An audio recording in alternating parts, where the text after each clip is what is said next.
Kalau Munir ini kan mati di pesawat karena diracun, jangan-jangan Pak Jokowi juga diracun pas ke Vatikan. Itulah, nggak usah lah gitu. Faktanya hari ini Bapak Presiden Jokowi sedang sakit, ya kita doakan semoga cepat sembuh. Beliau diasingkan bukan karena beliau memang tidak mau mungkin ya ketemu dengan banyak orang di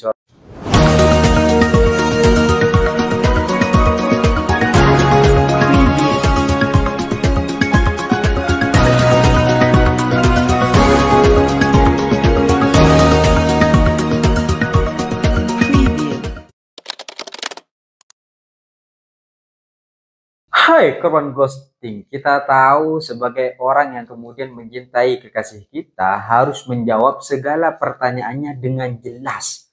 Karena kalau jawaban yang kita berikan kepada kekasih kita ini gak jelas, kekasih kita ini pasti akan nanya terus nih. Pasti akan terus ditanyakan, pasti akan terus berulang gitu. Yang jelas saja seperti aku mencintaimu, itu nanti pasti akan terus ditanyakan. Apalagi yang gak jelas.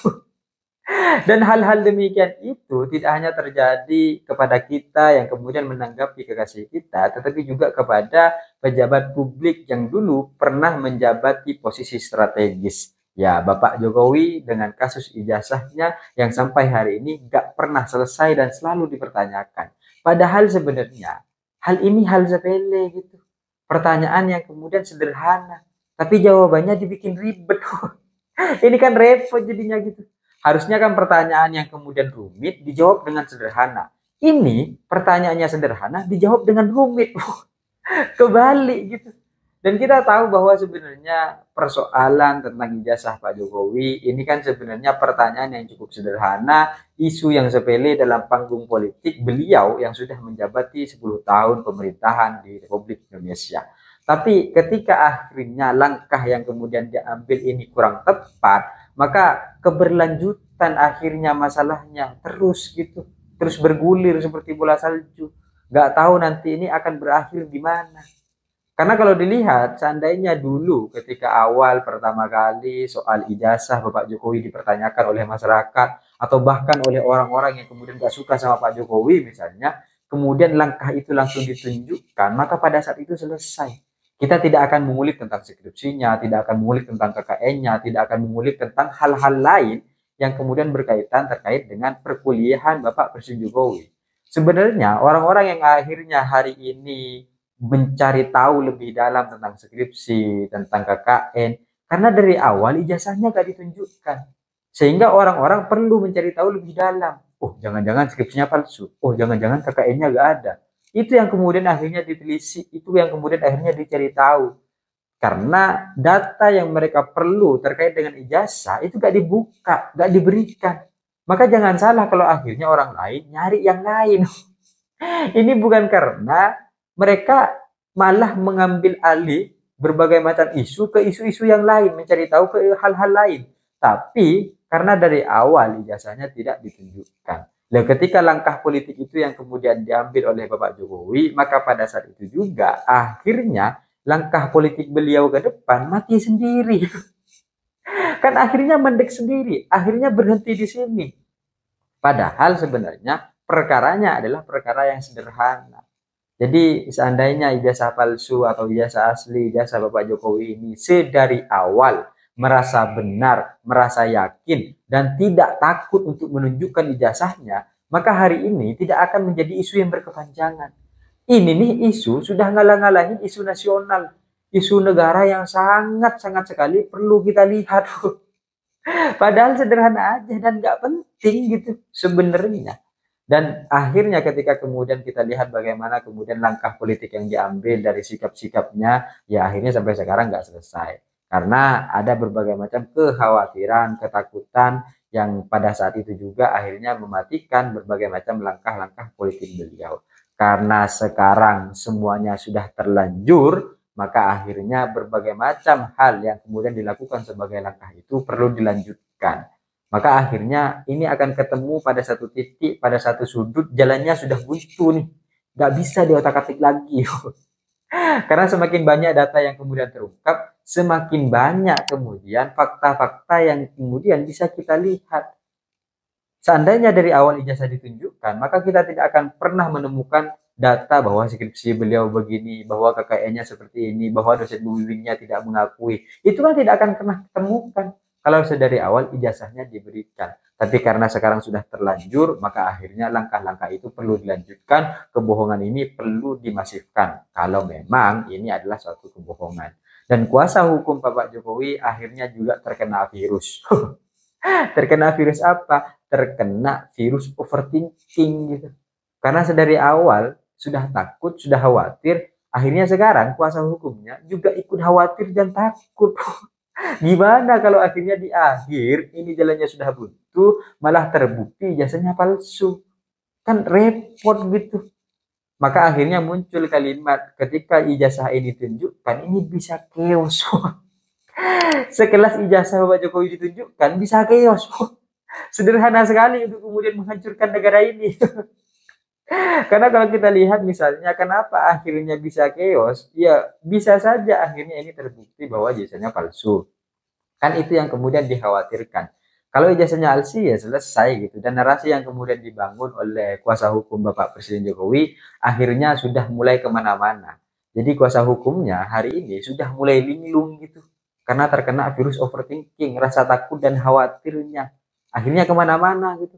Mengatakan bahwa akhirnya isu ini menjadi isu yang politis, bukan lagi mencari kebenaran akademis. Isu ini lebih kepada isu untuk menusahkambangkan Pak Jokowi.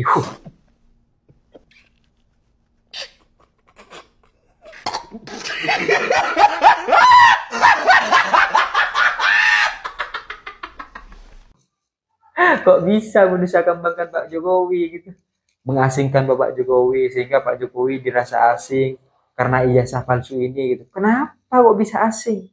Masa sekedar ijazah palsu bisa membuat Bapak Presiden Jokowi yang sudah menjabat 10 tahun menjadi asing?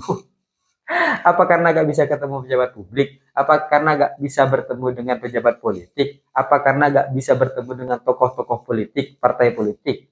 Sehingga Pak Jokowi merasa asing. Pertanyaannya, kenapa Bapak Jokowi gak bisa bertemu dengan mereka? Kenapa Bapak Jokowi tidak mengambil panggung-panggung politik? Wong selama ini meskipun ada isu ijazah palsu, beliau tetap bertemu dengan orang, tetap memamerkan berbagai macam kebahagiaannya, berbagai macam pertemuan-pertemuannya.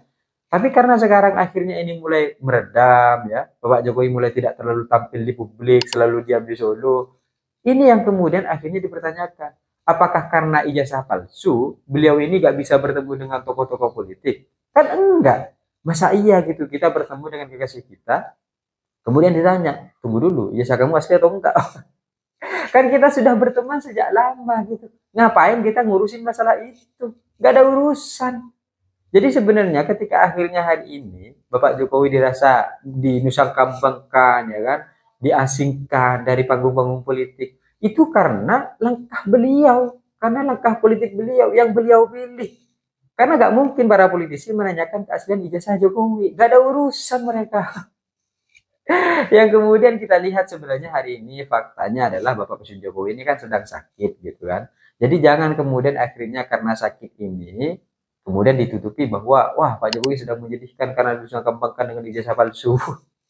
Nggak gitu kan sebenarnya gitu. Ya akui sajalah bahwa memang sebenarnya langkah politik beliau ini mati dan tidak bisa bergerak kemana-mana ya karena keputusan dan langkah yang beliau buat sendiri. Sehingga kuasa hukum Bapak Jokowi tidak perlulah untuk kemudian membuat narasi mengasingkan Bapak Jokowi. Ada orang-orang yang kemudian ingin mengasingkan, ingin Bapak Jokowi tidak punya pengaruh politik. Gak perlulah, gak usah lah gitu. Faktanya hari ini Bapak Presiden Jokowi sedang sakit, ya kita doakan semoga cepat sembuh. Beliau diasingkan bukan karena beliau memang tidak mau mungkin ya ketemu dengan banyak orang, disorot oleh banyak media, karena sangat tampak sekali gitu kesakitan beliau yang selama ini ketika menjabat presiden selama 10 tahun itu gak pernah sakit. Ketika hari ini sakit kan menjadi perhatian gitu. Kenapa? Ada pikiran apa? Masa iya mikirin bangsa 10 tahun gak pernah sakit, tiba-tiba selesai ngurusin bangsa sakit. Kan kasihan gitu. Maka itu yang kemudian perlu kita doakan, itu yang kemudian perlu kita bangun. Jadi narasinya tidak usah narasi-narasi politis, ya sudahlah. Akui apa yang kemudian sekarang menjadi fakta, menjadi kenyataan bahwa memang pertemuan-pertemuan itu tidak terlalu tampil lagi di halayak publik karena beliau sedang sakit dan tidak bisa untuk kemudian disorot. Kan itu yang kemudian harusnya kita lihat sebagai suatu fakta bahwa itu adalah keputusan beliau. Dan kita doakan saja semoga beliau cepat sehat, semoga beliau cepat sembuh. Dan kalau dilihat sebenarnya akan menjadi cukup aneh ketika hari ini beliau sakit, tapi selama 10 tahun beliau gak pernah sakit. Apakah iya beliau ini alergi kulit biasa karena salah makan? Jangan-jangan ada makanan yang kemudian gak seharusnya dimakan dan mengandung zat-zat lain. Kalau Munir ini kan mati di pesawat karena diracun, jangan-jangan Pak Jokowi juga diracun pas ke Vatikan. Tapi itulah hanyalah kemungkinan, ya kita doakan saja. Pada intinya kita tidak tahu apa yang sebenarnya terjadi, dan saya juga nggak tahu yang sebenarnya terjadi. Tapi yang pasti kita doakan agar beliau tetap sehat, agar beliau kembali pulih dan beraktivitas sebagai warga biasa. Saya pikir itu cita-cita saya, ingin seperti Gibran, tapi saya sadar diri dan sadar posisi. See you, Korban Ghosting.